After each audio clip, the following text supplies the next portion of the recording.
Welcome back to Sunrise. So this morning, class is in session, but Yendi and I are swapping out our seats with tertiary students Renee and Raheem as Carlton dives into the end-of-term topic, financial literacy for youth.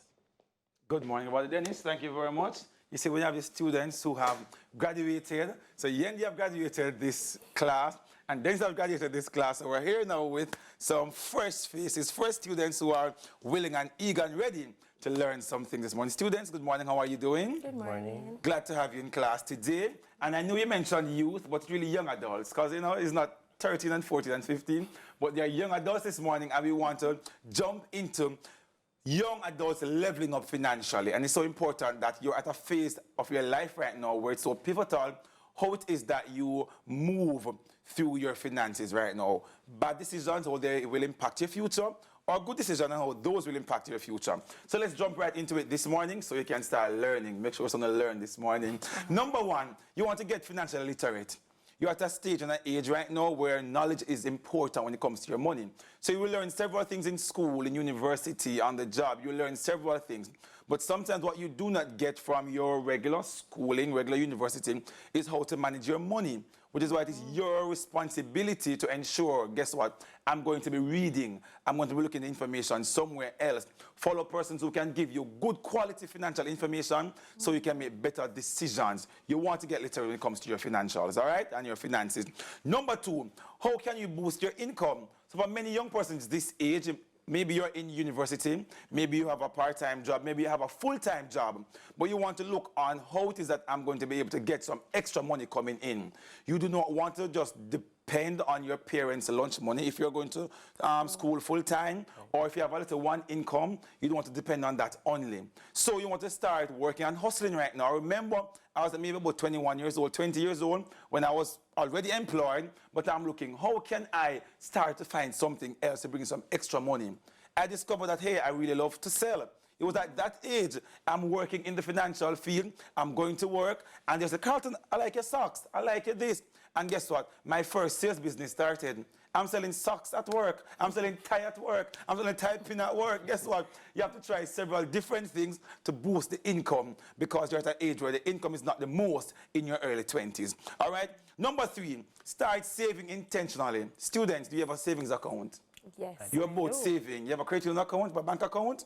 You have things like that. Because I know we have persons in their early 20s who do not have a savings account. In this day and age, why don't you have a savings account?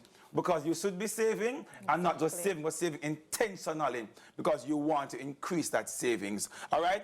We want to jump now to start investing now as well. So you may say, I don't know much about this, so what am I going to do? But guess what? Because number one, you're getting financially literate. Number four, you're going to start investing. Get the information. What does this look like, Carlton, you may ask? Oh, sir, what does this look like? I don't understand this. I don't understand stocks here. I don't understand. You get the information. Follow good people on social media and get good information as well. But I want to use another example as well. I can recall at about age 21, 22, thereabout, I said to myself, self, you want to level up financially at some point, right, self? And I decided to say, let me enter the idea of real estate.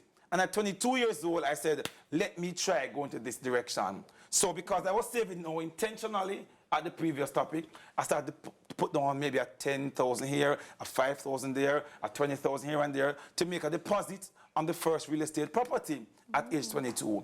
So you can, it's never too early to start, and that is the last point here. It is not too early to start investing. I know in your age group, you generally say, well, I'm here for a good time, not a long time, so you go out there and YOLO it out, you know? But that's not what we're doing, because we're jumping down into number 5, which is at your age, you're trying the zero-sum budget approach. So I know when I did it early on this year with the older persons, the older students who are more mature, I gave them the 50-30-20 rule of budgeting, which still applies.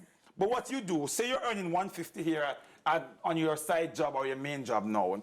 The older people like myself and Yendi and Dennis, you do 50% to your needs, 30 to your wants, and 20 towards savings. Still a good principle. Yeah, we're good on that. Yeah. So 50% of $150,000 that you're earning is $75,000, meaning your needs should fit within $75,000 right now if you're paying your rent. Some of you still live at home with mommy and daddy, so you don't have any rent paying. But you may have a little car loan, or maybe you're paying your own school fee, etc. Yes. $75,000, yeah? 30% of this 150 should go towards your wants and 20% towards savings and investing. But not because this 30% says $45,000 is what you should spend towards wants, meaning you're going to say, well, $45,000 now, let me see how I can finish this money. So if you say to yourself, well, I really just only need gym this month for $10,000, and the bar funds are $4,000, that's $14,000. And maybe make your little girlfriend, you know, for another $5,000, that's $19,000. You have $20,000 left here. Or you may say to yourself, well, I'm going to treat the boy this month to a nice gift. That's another $10,000. Or you want to get your hair and nails done, another $10,000, $20,000. You still have $25,000 left. Don't go as a young person trying to down the 30% because you already have it in your budget. If you really only need $20,000 out of this $45,000, what do you do with the rest?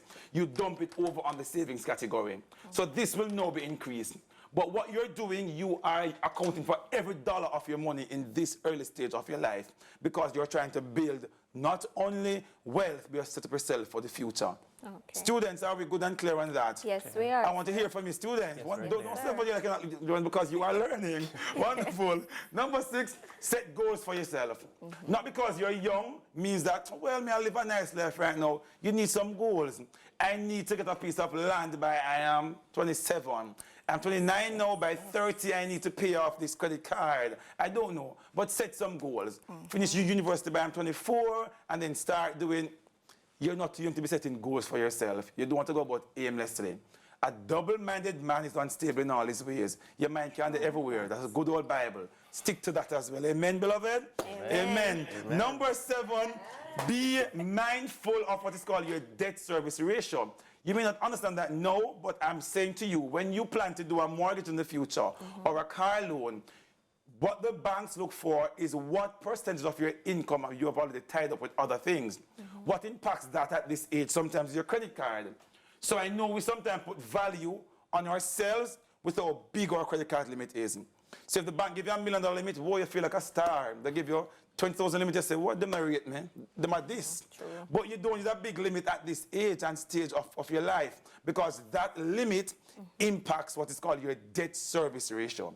So if it is that you have too much going over towards your credit card, it will generally impact your ability to get maybe a mortgage in the future or a car loan or stuff like that. And it can also open your temptation to start spending. So usually when you do your budget, you spend $10,000 to give the gentleman. This month you may start spending 20. And finally, yes, miss. The students, they're frazzled. They're frazzled, and the last point is they must learn to live within their means They're at this young age. But we've got them. And I'm so glad that you are here this one as the older people. Don't mix me up. Mix us up. At this Thank you so much. Thank you so much. We're going to take the question in the break because we do have to wrap. We do have to wrap. That was actually very, very good. Wonderful. You guys feel brighter? Definitely. Definitely. Awesome. Let's start there. Anton, thank you so Thank you, much. Yendi. You're always great. You're wonderful. On the other side of the break, breakfast is served with Crepe House. It's a sweet treat you don't want to miss. And make sure to write all the notes. Thanks, okay.